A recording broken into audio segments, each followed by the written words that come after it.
June 18th, 1994.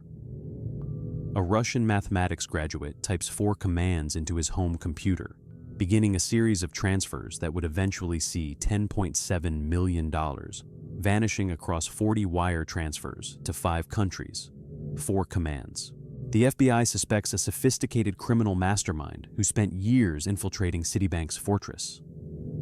But the truth: Vladimir Levin bought the keys to America's banking vault for $100 from curious hackers who stumbled onto it by accident. $100. One basement computer in St. Petersburg against the entire global banking system. What the original hackers didn't know yet was that their harmless exploration had just enabled the biggest bank heist in history. And Levin had no idea that FBI agent Steve Garfinkel was already tracing a digital thread across continents, racing to freeze accounts before money mules in Tel Aviv, Rotterdam, and San Francisco withdrew millions in cash. How does a $100 secret shatter the illusion of banking security? And what happens when the line between curious hacker and criminal mastermind disappears completely? Winter, 1994. St. Petersburg, Russia. In a cramped basement lit by the blue glow of computer monitors, a group of young programmers who call themselves Arkanoid D are doing what hackers did before hacking had a name: exploring. They're dialing random phone numbers, listening for the screech of modems, mapping the invisible architecture of the early internet. Tedious work, thousands of dead numbers, busy signals, wrong connections. And then one night, late into a dial-up session, they connect to something that makes them freeze. Silence. A corporate banking system, wide open, no password protection, no encryption, no security layers. Citibank's cash management system, the system that moves billions of dollars for corporate clients around the world. And these kids from a St. Petersburg basement are just inside, looking at account numbers, transaction flows, the entire nervous system of international banking laid bare on their screens. They don't steal anything. They simply observe, document, map the vulnerability, because in their minds they're not criminals. They're explorers in a digital world that nobody else understands yet. But here's what they couldn't see. Someone else was watching their discovery. Someone who would ask very different questions. For weeks they returned to the system, studying it, understanding it, marveling at how easily they can see everything. How trivial it would be to move money if someone wanted to. They don't want to. At least, they don't. But here's the insane part. Information doesn't stay contained, especially not in underground hacker circles in 1990s Russia, where the economy is collapsing and everyone is looking for opportunity. Spring, 1994. Vladimir Levin hears about the Citibank access through the network of programmers and tech workers in St. Petersburg. Levin is different from the original hackers. He's a mathematics graduate working at a telecommunications company called AO Saturn. Brilliant, ambitious, and most importantly, he asks different questions. Not, how does this work? But, what can be taken? He contacts Arkanoid D, makes them an offer. $100 for the login credentials, for the system architecture details, for everything they've learned about Citibank's wide-open vault. Here's the psychological trick that made it work. The original hackers separate discovery from consequence. They convince themselves it's just information, that knowledge is neutral, that selling what you've seen isn't the same as stealing. The calculation takes seconds. $100 changes hands. What they couldn't see was this. By selling that key, they were lighting a fuse, and Levin was already holding the match. Unbeknownst to Arkanoid D, Levin isn't just curious. He's already building connections with accomplices in Tel Aviv, Rotterdam, San Francisco, people he can trust to withdraw cash when the time comes. The original hackers have no idea what they've set in motion. They think they sold information. They actually sold the blueprint for the biggest bank heist in history. But here's what nobody expected. Not the hackers, not Citibank, not even Levin himself. The heist would be easy. Getting away with it? That was another story. June 18th, 1994. St. Petersburg, Russia. Vladimir Levin sits at his home computer and logs into Citibank's cash management system using the credentials he bought for $100. 4 commands. That's all it takes. Money begins flowing across the international banking system. 40 wire transfers to accounts in Finland, the Netherlands, Germany, Israel, and the United States. Varying amounts. Different times. Perfectly formatted to look legitimate. One transfer alone moves $304,000. The system accepts every command. No flags, no verification, no human oversight. It worked. In 1994, banks assumed security meant physical vaults and armed guards. The idea that someone could rob them from 5,000 miles away was science fiction. Until it wasn't. Levin's network springs into action. In San Francisco, Yevgeny Korolkov, a former bus driver now living well beyond his means, prepares to withdraw hundreds of thousands. In Tel Aviv and Rotterdam, other accomplices receive confirmation that funds are arriving. $10.7 million. Gone. But here's what Levin doesn't know. While he's executing transfers, thinking he's invisible, Citibank's fraud detection systems are already flagging anomalies. The race has begun.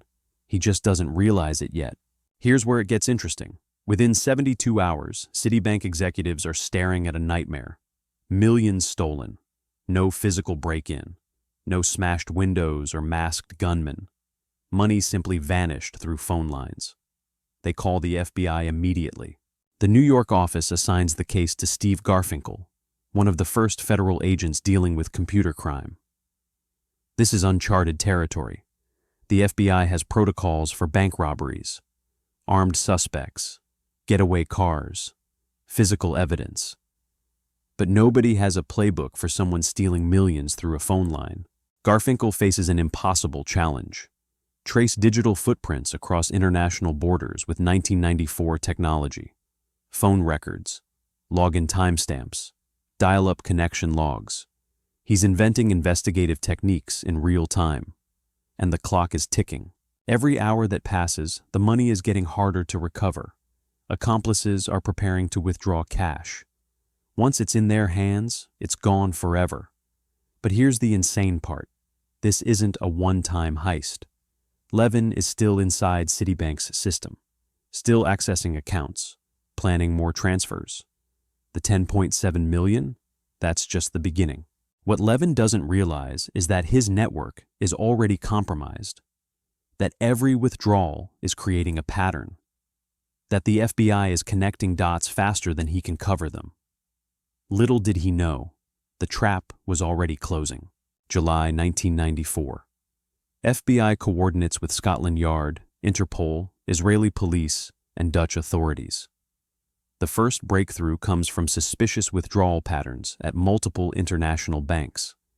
Large sums, unusual timing, accounts that don't match the profile of the transactions. Tel Aviv. An accomplice is caught attempting a massive cash withdrawal. The account gets frozen. The suspect gets arrested. Rotterdam. Another money mule identified through banking patterns. Another arrest. And then the breakthrough Garfinkel needs. San Francisco. Yevgeny Korolkov and his wife are arrested trying to move hundreds of thousands through accounts under their control. A former bus driver, suddenly living large, moving amounts of money that make no sense for his background. Under interrogation, Korolkov provides the critical detail, the St. Petersburg connection, the name Vladimir Levin. What happened next would shock everyone. Fall 1994. Through painstaking computer forensics, phone records, login patterns, IP traces, FBI identifies their target, Vladimir Levin, mathematics graduate, AO Saturn employee, operating from St. Petersburg, Russia. They know who he is, where he lives, what he did. But here's the problem. He's in Russia, and Russia won't extradite. The FBI has a suspect, But knowing and catching are two different things when your suspect is beyond your jurisdiction. Meanwhile, Citibank works parallel tracks, freezing accounts, recovering funds, managing a public relations nightmare. By the end of the investigation, they'll recover all but $400,000 of the stolen money.